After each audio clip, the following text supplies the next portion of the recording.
With Final Fantasy VII Remake Part 3 now having dropped, the hype is once more starting to build around the impending conclusion of Square's reimagined flagship saga with Final Fantasy VII Revelation.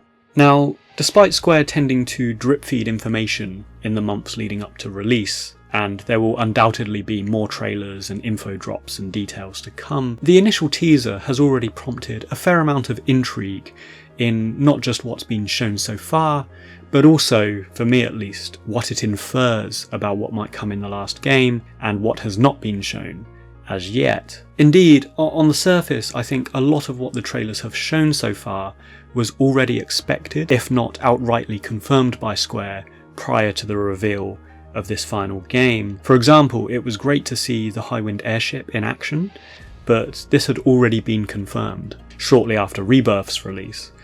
Likewise, seeing Vincent Valentine and Sid Highwind as playable characters, that was obviously cool to see, but they have already been confirmed, if not strongly expected, to be playable characters in the wake of the events of Rebirth 2. So that's not to say that these weren't interesting visuals and scenes to see, but I think the main thing I was thinking during this teaser trailer and seeing the gameplay footage was how the Highwind would integrate into the world.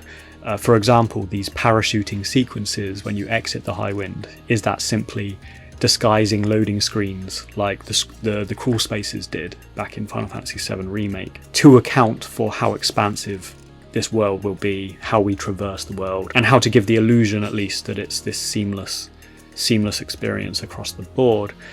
On that note, it was quite hard to assess from the footage, but it looks like there may be some playing around with the 1-to-1 ratio of the world when you are up in the air in the Highwind, and I think that would be great. It nods to this illusion of scope that the original 1997 game had. It would ease and make the experience of traversing the world a bit more enjoyable, and I've personally always appreciated a sense of scale rather than a literal scale in RPG games and most other games. So warping the ratios this way would really lean into that, and I think a lot of fans might appreciate that. So all in all, it's not so much seeing the Highwind appear in the trailer, because we were half expecting it, but I think more so how the Highwind is going to integrate into the world, how it's going to add and augment this experience of travelling the world.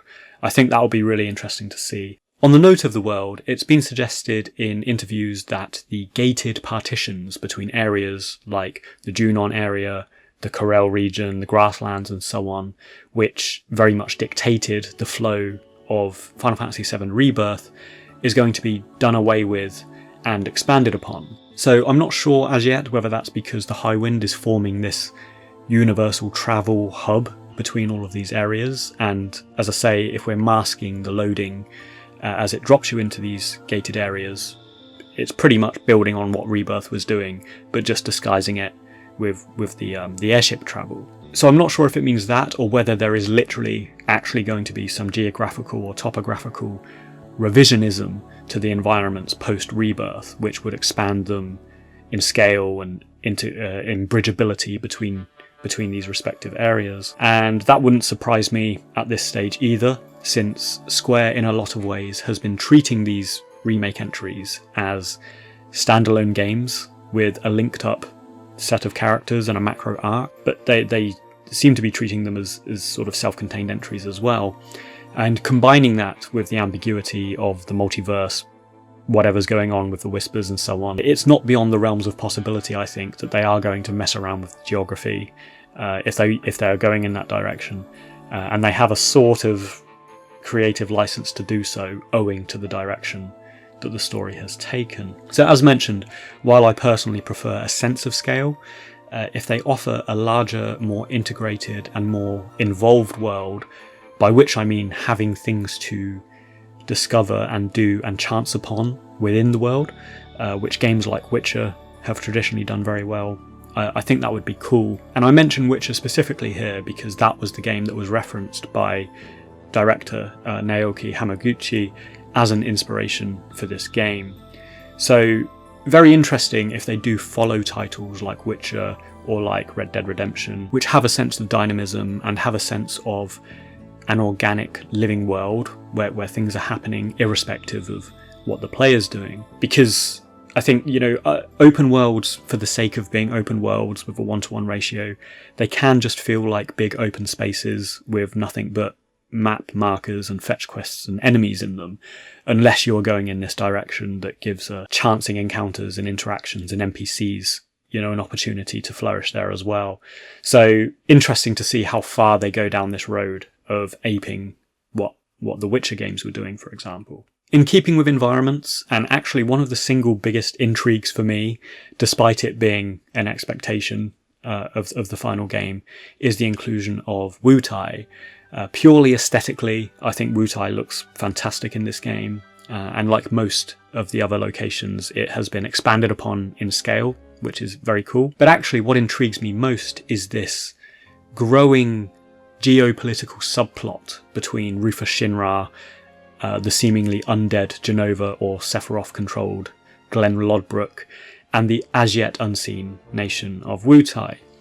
And a second thing that relates to Wutai, and has bugged me since the first remake game, is the reveal that there are different factions of Avalanche. So we briefly see this faction of Avalanche contesting Barrett early on in the first remake game. Not really been mentioned again since then. Revelation will see us visit both Wutai, which is rumoured to have strong sort of ties with Avalanche, and also revisit Midgar towards the end game. It gives me some hope that these little tangents that have so far mildly frustrated me are going to be wrapped up in a cohesive conclusion and a cohesive whole. The directors have already mentioned that there's going to be some cause and effect and optional scenes based on decisions you make, locations you visit, and possibly party members that you choose to have in your main party. And if they were to make some of these subplots optional, I actually think that'd be very cool. It would nod to Wutai's former inclusion as an optional side quest in the 1997 game, and it would also give the player agency to explore things for themselves and have some meaningful interactions with the world beyond, as I say, fetch quests and sort of bread and butter stuff like that. And so making that stuff optional, I think it'd be cool because what it does is it removes the bloat from the canonical and mandatory storyline. But regardless, I'm hoping we get some good explanations for Lodbrok, Avalanche, and all of those bits in this final instalment. Beyond Wutai, we've seen locations like Mideel and Rocket Town are confirmed, and what looks like a greatly reimagined northern crater. Along with Meteor, what this does is it shows that there will be, again, some tracing of the original events that are going to be shown in Revelation. But whether, for example, we have Cloud's wheelchair-bound Mako poisoning segment, that prolonged Tifa segment, I'm not sure, since Cloud's past and Tifa's involvement in it was sort of reimagined and explored in Rebirth. On the note of Mideel, we've got the weapon reveals too, and this was really good to see. I did mention this in my Emerald weapon discussion a while ago. I would be surprised if they didn't revisit the 1997 weapon designs in some way, since they are so iconic, and along with Meteor, they are such a narratively significant step change in the events of the original Final Fantasy VII, when things really hit the fan and we kind of reach this narrative dramatic crescendo and peak in the original title. So I'm glad they've leaned back into that. Thinking about Emerald Weapon specifically, as that was what my earlier episode was about, there has not been any hint or reveal or suggestion of whether we will be travelling underwater in this game so far, or into space for that matter. And one thing that's clear is that Sid Highwind's outer space dream has been dialed down a bit from what the 1997 game showed us, and all of this stuff with the submarine, Rocket Town, even Fort Condor, which doesn't currently exist in the remake world. In the original game, all of these locations and scenarios hinged around the huge materia plotline. So it's a big if about whether they are going to follow with any faithfulness this huge materia plotline and those particular story beats, or introduce it in quite the same way. As I say, this is only a teaser trailer. We may see subsequent trailers where we are seeing things happening underwater or happening in space or whatever. But even accounting for how this is going to be a massive game, we've got the Glen Lodbrok, the Zack Fair arc, the Wutai, Meteor, Sephiroth, maybe even Deep Ground, Dirge of Cerberus things that were alluded to in Intergrade. There is a ton of stuff that they may, well, some of which they need to resolve, some of which they may lean back into to resolve in this final instalment.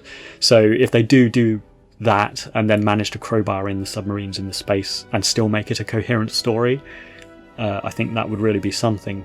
Not to mention bits like snowboarding and stuff like that, which I think is the likeliest of the three to make a reappearance. But in keeping with weapon, my only hope with the weapon bosses is that they don't include them all as mandatory, arbitrary boss fights. I think the appeal of weapon in the original was that they were neither explicitly good or bad creatures. They were chaotic elementals, and for the most part optional boss fights that we could seek out. And one of the things that both Remake and Rebirth have done that's frustrated me, and probably the thing that's most frustrated me about them actually, is adding in completely unnecessary, or narratively unnecessary at least, boss fights, particularly at points of the game where they are not needed, where it messes a bit with the mood and the pacing. So for example, where the 1997 game had moments of calm reprieve, or moments of fun, and moments of intense emotion and narrative drama that needed space to sink in and just have that moment sit by itself. So for example, Costa del Sol, in the original game, it was this moment of kind of just light reprieve, a bit of story, nothing too dramatic about it. And then latterly we had the death of Dyne, which was a really potent moment and turning point for Barrett Wallace and his story. Final Fantasy VII Rebirth kind of retold these events, but chose to put random boss fights in both of them. So we had Hojo's robot thing on the beach, and we had Palmer chasing us in this tank thing right after Dyne died. I don't think they particularly added anything to either moment.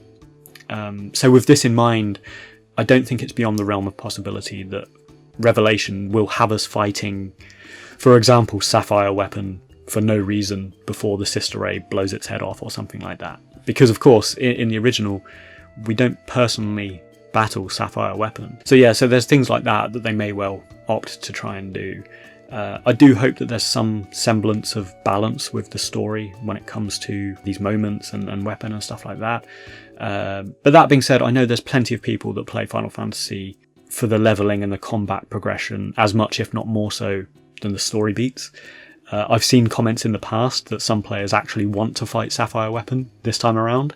So it's fair to acknowledge that and account for the different preferences and approaches of different player types too.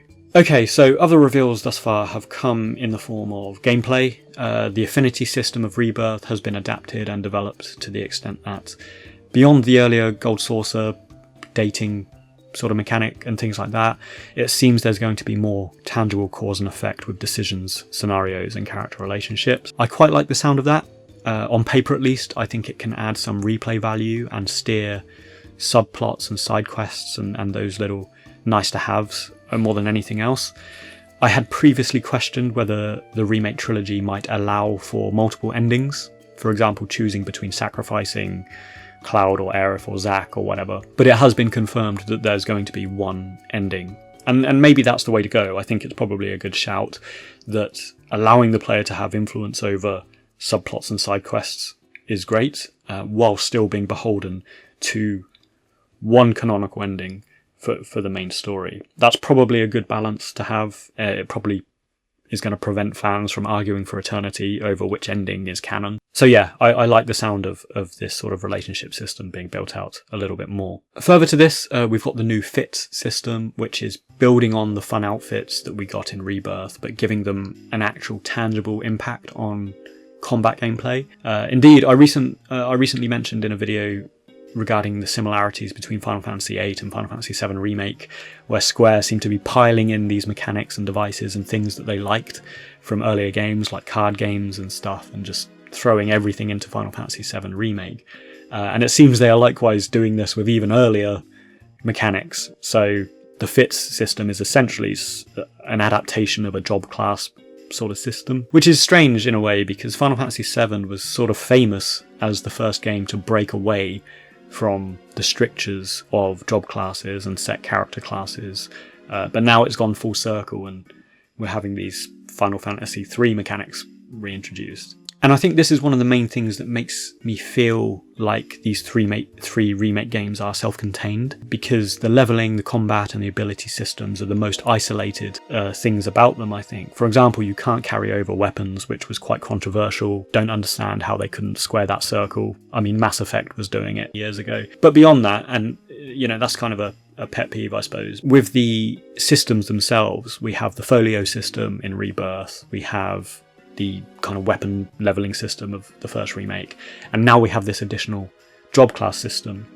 I don't think it will supersede and replace the folio system, but whether it's going to complement it seamlessly or conflict with it, I suppose remains to be seen. And to be fair to Square, they have traditionally been pretty good at striking a balance between customization without over-engineering their abilities and leveling systems. So I won't labour too much on the historic lack of cohesion between the combat systems and ability systems in the remake games, because I completely appreciate how it's a shortcoming, and it's a bit of a shame that it's a focal point for a lot of criticism, because it perhaps overshadows that Square have probably built one of the most exciting ARPG party combat systems in recent memory. I say this even as someone who is a bit of a turn-based purist. I love turn-based Final Fantasy games. Yeah, Final Fantasy VII Remake's combat has been really fun, and the inclusion of the full party in this final instalment I think is going to be really good. Very finally, there has been some kickback on Sephiroth's voice casting change, and there's definitely a change in tone there. There's less of that calm and quiet menace that we'd had in the previous games. I don't think it's necessarily a negative, and certainly not egregious like the Octopath Traveler sort of voiceovers. I will be reserving judgment on it until more footage is revealed and we can get more of an idea of Sephiroth's presentation in this final title. So there we have it. We've had a glimpse of gameplay reveals more than anything else. I think it's very easy to get hyped on a Final Fantasy teaser because nobody has ever doubted Square's abilities to produce graphical spectacle.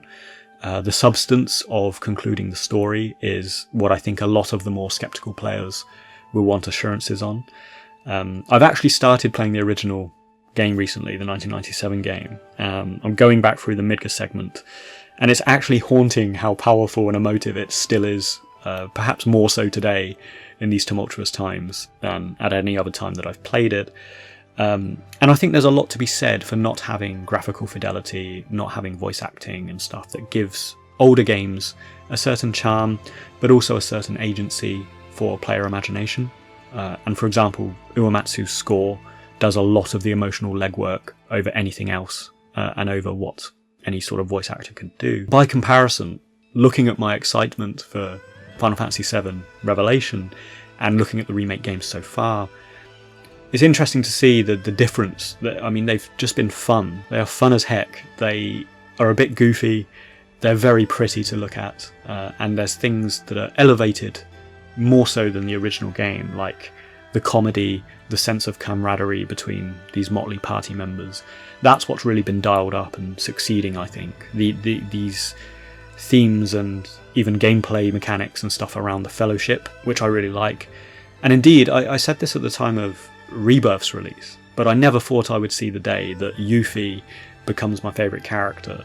But we're in this place now with two completely different approaches to a vaguely similar story to what came out in 1997, where in the remake universe, Yuffie and Barrett are probably my favourite characters, and in the 1997 game, probably Sid Highwind and Tifa are my favourite characters. So I suppose it shows how these really are two different experiences, two different genres and approaches to a vaguely similar story. And it is perhaps finally a disservice to both entries to consider Remake as a retelling or anything intended to replace the 1997 game, because by any metric it doesn't.